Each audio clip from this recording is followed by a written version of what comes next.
अस्सलाम वालेकुम दोस्तों, क्या हाल है आपके? ठीक है, खैरियत से? मैं भी ठीक हूँ।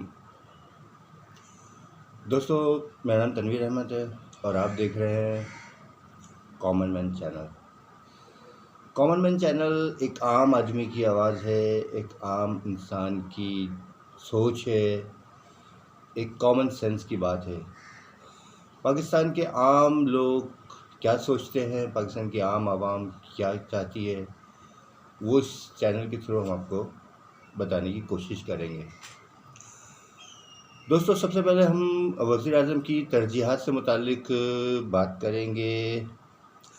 हम बताएंगे कि वज़ीर-ए-आज़म साहब ने मुख्तलिफ़ मौक़ों पे, मुख्तलिफ़ प्रेस कॉन्फ्रेंस में और मुख्तलिफ़ जगहों पर जलसों में, जुलूसों में बेतहाशा दफ़ा ये हमें समझाने की कोशिश करी है कि मेरी पहली तरजीह क्या है।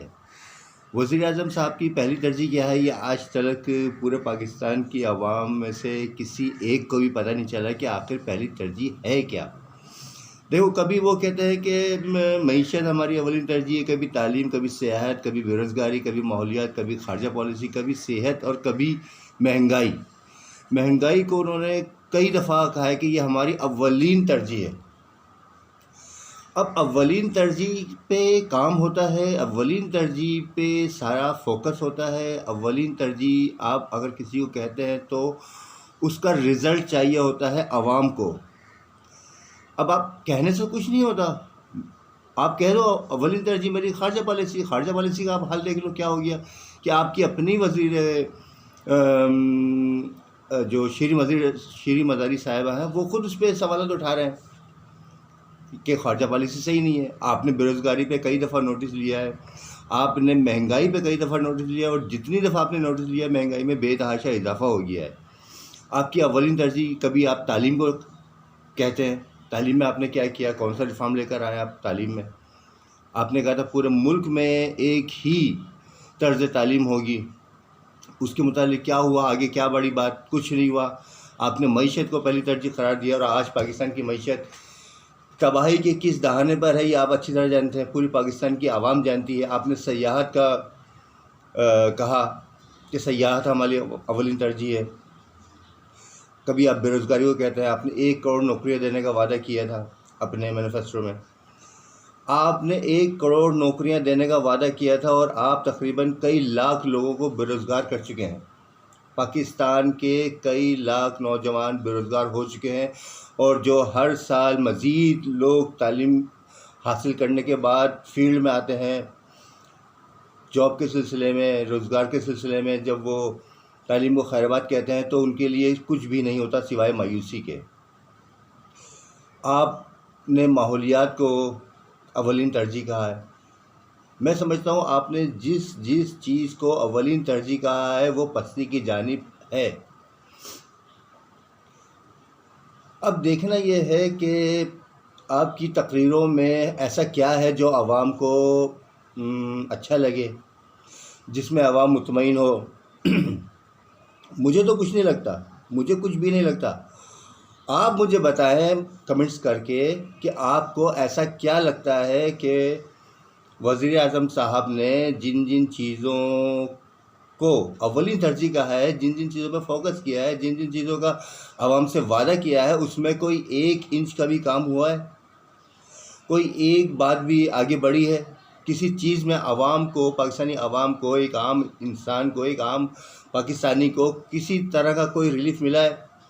मैं कहता हूँ कि आप अव्वलीन तरजीह ना कहें, आप अपना काम करें। जो आप वज़ीर-ए-आज़म हैं, पूरे पाकिस्तान की सबसे बड़ी, सबसे आला सीट पर बैठे हैं, सब कुछ आपके हाथ में है। आप ये नहीं कह सकते कि वो मुझे काम करने नहीं दे रहा है, वो मुझे काम नहीं करने दे रहा है, वो मुझे डरा रहा है, धमका रहा है। आपको कौन डरा सकता है, कौन धमका सकता है? सब कुछ आपके साथ है, हर कोई आपके साथ है। पाकिस्तान के इस्टेब्लिशमेंट, पाकिस्तान की फ़ौज, पाकिस्तान की आवाम, सब आपके साथ है। सिर्फ आपको काम करने की ज़रूरत है सीरियस अंदाज में, वरना यही आवाम आपसे बेजार हो जाएगी। और ये आप नोटिस जो आप लेते हो, माशाल्लाह से इस नोटिस के बाद तो पाकिस्तानी आवाम की चीखें निकल जाती हैं। पाकिस्तान की गरीब और मुतवस्सत तबका, जो मिडिल क्लास जिसको हम कहते हैं, वो तो मिडिल क्लास तो तकरीबन ख़त्म हो चुका है। जो मिडिल क्लास था वो गरीब हो गया, और जो गरीब था वो इंतहाई गरीब हो गया है, पॉवर्टी ऑफ लाइन से नीचे चला गया है। मईशत के आशारिये बता रहे हैं कि कम से कम जब से आपकी हुकूमत आई है 2.5 साल में तकरीबन 1 करोड़ लोग बेरोज़गार हो चुके हैं। ये मैं नहीं कह रहा, ये मईशत दान कह रहे हैं। मैं उनकी अल्फाज कोट कर रहा हूँ सिर्फ़ आपको बताने के लिए कि 1 करोड़ लोग बेरोज़गार हो चुके हैं। महंगाई की शरह जो हमारे स्टेट बैंक से जारी होते हैं वो तो 10.55 है, कुछ इस तरह से है। लेकिन जो एक आम रूटीन वाली ज़िंदगी में ये अशारिये बहुत आगे जा रहे हैं। अगर हम एक वक्त की सब्ज़ी पकाना चाहें तो हमारे 500 से 1000 रुपये खर्च होते हैं। क्या एक लोअर मिडिल क्लास का आदमी ये अफोर्ड कर सकता है? आपने कई तकरीरों में, कई जलसों पे आपने कहा है कि बिल बहुत ज़्यादा हो गए, बिल नहीं दे सकती मेरी आवाम। आपने उस वक्त बिल जलाया जब बिल का पर यूनिट 8 रुपये था, और आज है 17.5 रुपये। तो क्या 8 रुपये वाला ज़्यादा महंगा था जब आपने बिल जलाए थे और कहा था कि बिल अदा नहीं करो अपने धरने में कंटेनर पर खड़े होकर, या फिर आज 17.5 रुपये आवाम जो भुगत रही है और दे रही है वो? इसी तरह से गैस का हाल है। गैस में आपने बढ़ाया है तकरीबन 250-300%। ये किस तरह से आवाम उठाएगी बोझ? ये किस तरह से अपनी ज़िंदगी को सरवाइव कर सकेगी? जिसकी फैमिली है, 2-3 बच्चे हैं, घर है किराए का, वो नहीं कर सकती। उसको सुकून के लम्हात नहीं मिल रहे, वो अपनी बीवी और बच्चों के साथ गुजारा नहीं कर पा रहा है। कुछ तो ख्याल करें। मैं प्राइम मिनिस्टर साहब से रिक्वेस्ट करूंगा वो पाकिस्तान की एलिट क्लास की का ख्याल ना करें। वो हर दौर में खुश है, खुशहाल है, माशाल्लाह हो। जमहूरी हुकूमत हो, महंगाई हो, बेरोज़गारी हो, उनको कुछ फ़र्क नहीं पड़ता है। ना वो आपके सपोर्टर हैं, ना वो आपके वोटर हैं। आपको ख्याल करना पड़ेगा पाकिस्तान की गरीब आवाम का, निचले दर्जे के लोगों का आपको ख्याल करना पड़ेगा। उन्हीं के वोट से आप आए हैं, इक़्तिदार की सबसे आला कुर्सी पर बैठे हैं, और ये कुर्सी बहुत मजबूत नहीं है। ये गरीब और कमज़ोर और नातवां लोगों से भी टूट जाती है। उन छोटे छोटे गरीबों की ताकत बहुत हो जाती है। ये मैं आपको अपने दिल की बात बता रहा हूँ। मुखातिब तो मैं अपने जैसे बहुत सारे लोगों से, आम लोगों से हूँ, लेकिन आपको मैं बता रहा हूँ कि ये बहुत मजबूत नहीं है। आप इनका ख्याल कीजिए, महंगाई को कम कीजिए, तालीम का एक निज़ाम मुल्क में लाइए। अब आपने कभी कहा कि मेरी अव्वलीन तरजीह पाकिस्तान में सॉरी, आपने कहा कि आपकी अव्वलीन तरजीह पाकिस्तान में सेहत का निज़ाम है। ये कैसा निज़ाम है जहाँ पर दवाइयाँ 500 से 600% तक महंगी हो गई हैं?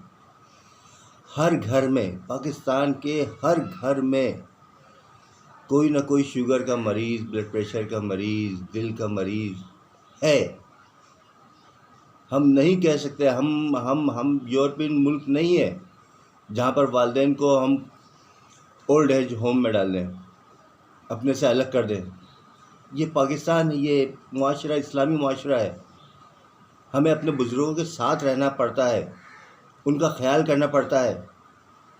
हम अफोर्ड नहीं कर पाते जब वो अपनी दवाई के लिए हमें कहते हैं और हम नहीं ला पाते। खुदारा दवाइयों की कीमत कम कीजिए ताकि लोग आपको दुआएं दें, और खुदारा किसी भी चीज़ का ऐसा नोटिस मत लें जिससे आवाम की चीखें मज़ीद बुलंद हो जाए।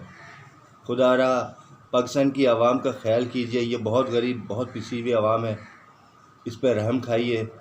और अपने वज़ीरों, मुशीरों, जो बहुत बड़ी तादाद में है, मैं नहीं जानता कितनी तादाद में है, उनसे काम लीजिए, सिर्फ़ और सिर्फ आपकी तारीफ़ के लिए उनको मत कहिए, बल्कि उनसे उनके मतलब का काम लीजिए। और आखिर में मैं पाकिस्तान की आवाम को कहता हूँ कि जो वज़ीर आज़म की बात सही है उस पर उनका साथ भी दीजिए। इख्तलाफ राय रखना अच्छी बात है, मुझे ख़ुद इख्तलाफ है कि हम जितनी मुश्किल में पहले थे आज उससे कहीं ज़्यादा मुश्किल में है। अल्लाह ताला हम सब का, आपका हामी और नासिर हो। इजाज़त दीजिए। अगर आपको आपके वक्त का शुक्रिया, बहुत बहुत शुक्रिया, आपने देखा। लेकिन फिर भी अगर आपको पसंद आए तो आप सब्सक्राइब कीजिएगा और अपने दोस्तों में शेयर कीजिएगा। शायद आपकी और मेरी सोच कहीं ना कहीं किसी न किसी हवाले से मिलती हो। अल्लाह हाफिज़, बाय।